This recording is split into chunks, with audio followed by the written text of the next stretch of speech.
Our next speaker, Dr. Robert Morrow, is the Market President of Houston and Southeast Texas at Blue Cross and Blue Shield of Texas. Blue Cross and Blue Shield of Texas is tackling the rural health crisis by looking holistically at what influences a person's health. They're implementing forward-thinking collaborations and supporting innovative research to address distance and access challenges in rural communities. Dr. Morrow previously served as the Director of Medical Quality for the Rural and Community Health Institute of the Texas A&M Health Science Center and recently joined their Board of Advisors. He's held leadership roles in large hospitals and in statewide organizations, including serving as the Chief Medical Officer for Houston's Memorial Hermann Southwest Hospital after practicing privately in family medicine for several years.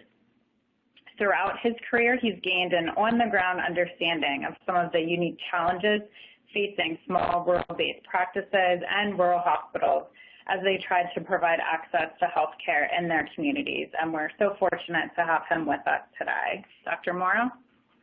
Yes, well, thank you very much, Catherine. I certainly appreciate the introduction that might have been written by my mother, as nice as it was. I'd like to also thank the previous two speakers, Dr. James and Dr. Jensen, for their remarks, and really appreciative of all the work being done in this space because I think it's critically important. Just as a little bit of to give you the background of where my remarks will be coming from. So Blue Cross and Blue Shield of Texas is a part of the Healthcare Service Corporation, which serves Blue Cross and Blue Shield of Illinois, New Mexico, Montana, and Oklahoma.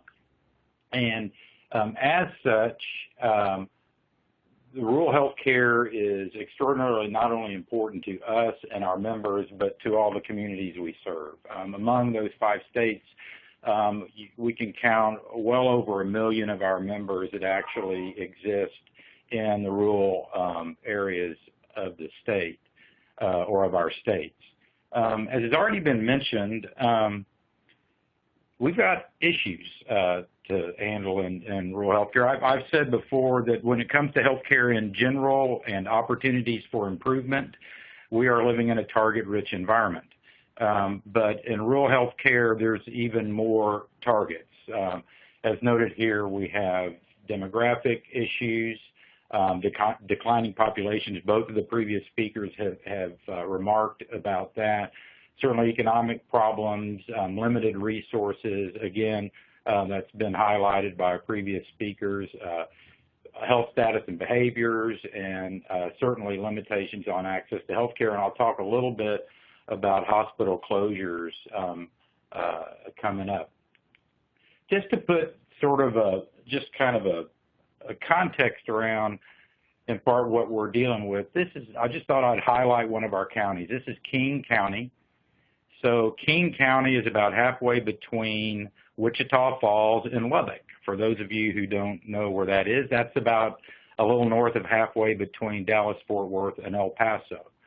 King County has a population of 282, which makes it the 2nd smallest county in Texas, or the 3rd smallest county by population in the country. If you're in King County, you have no clinic, no hospital, no urgent care center. In fact, you have no physician.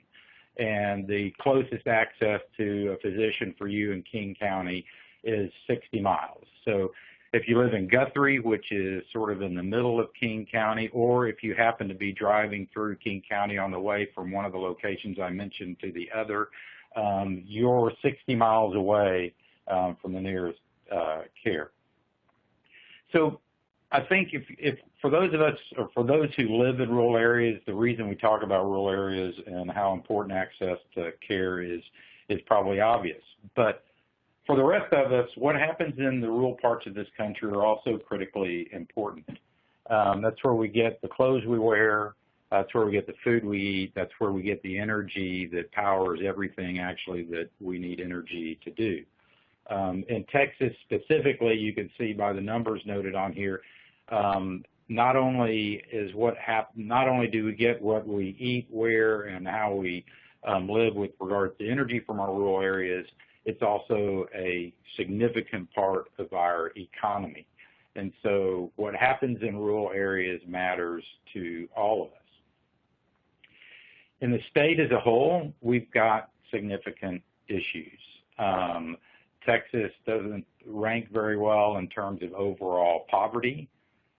We have significant opportunities to improve education, and we're having worsening infrastructure issues. And worsening, I say that because particularly what's going on in the rural areas in terms of energy and production, as we're getting more and more people moving into rural areas, issues with regards to poor road conditions are becoming even more and more critical. And so these are things that if we're going to assess health care, we've got to talk about these issues and particularly how impactful they are in rural areas.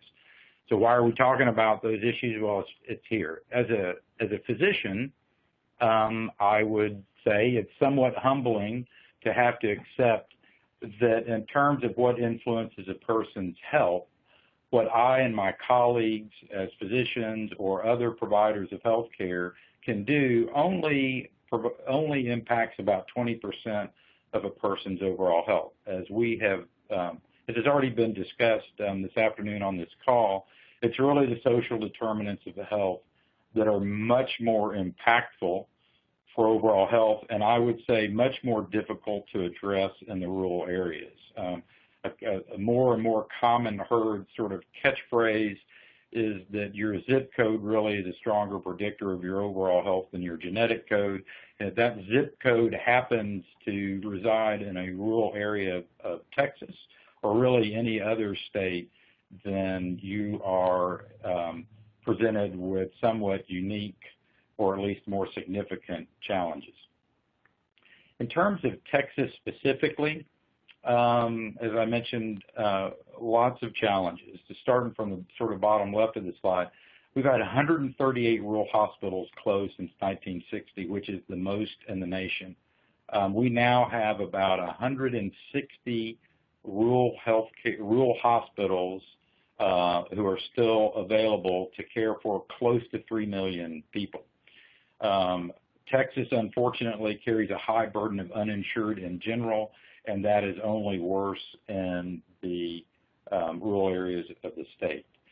Texas is also one of the states that has chosen not to participate in Medicaid expansion, which has added some other challenges that need to be addressed. These stats are, Texas has 254 counties overall. And so I like this stat. So 147 of our counties have no obstetrician, which would be like saying, at least from a landmass standpoint, that Nebraska does not have an obstetrician. If you look at mental health, 185 counties have no psychiatrist, which would be like saying Kansas doesn't have a psychiatrist. And 35 of our 254 counties actually have no physician.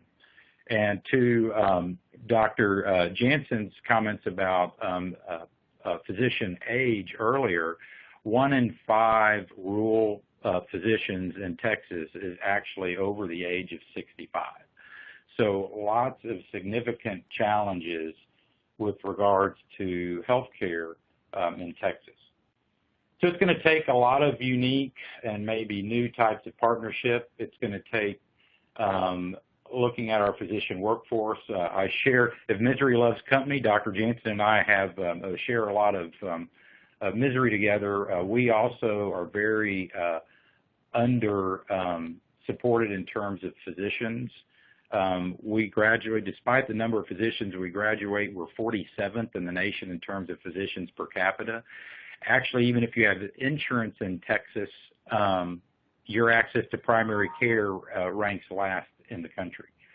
So we've got to do things like enhance access to care, expand health literacy and navigation, certainly looking at education outreach, and how do we get our communities more involved.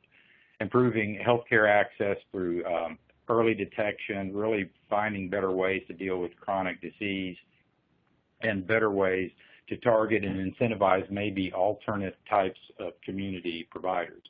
And then I think innovation and partnership is really where we need to focus. And I'm going to talk a little bit about that in terms of some collaboration that we're working on. This is Dr. Dan McCoy. He's our Texas Plan President.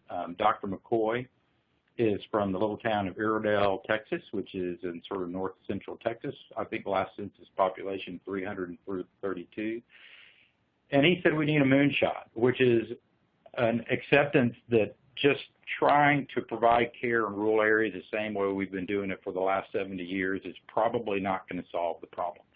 Healthcare, the way we provide healthcare has changed dramatically, particularly over the last 20 or 30 years, and it's hard to just expect that rural areas can continue to provide healthcare the same way and be viable and continue to provide accessibility for their communities.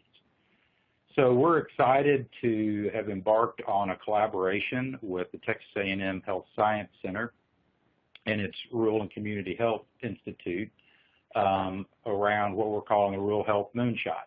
This is sort of when we kicked off this collaboration earlier this year. And some of you may recognize the lady on the far right of your screen is Dr. Nancy Dickey, who actually was a rural practicing physician, ended up being the first female president of the AMA, and also ran the Texas A&M Health Science Center for a number of years. Currently, she's president emeritus of the Health Science Center and is the executive director of the Rural and Community Health Institute. So we're working on identifying unique opportunities for improving health and access in rural parts of the state. These are some of the things that they will be, that this collaboration will be focusing on. And I'm going to end by talking through just some of the opportunities that the collaboration will be looking at. One, what happens to population health after a hospital closes?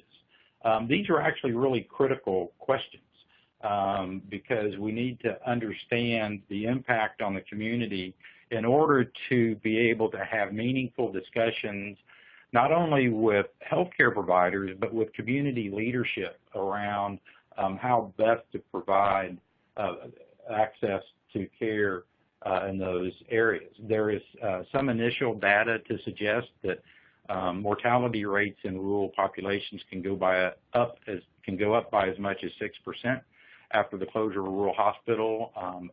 Same study in urban areas shows no measurable increase. Another project is actually looking at what happens to the at reestablishing access to care after a hospital actually closes. So the first project to really provide information to help inform this one. So the answer is not typically going to be, well, let's just try to put in another hospital back in. That model has already failed. So what other kinds of innovations?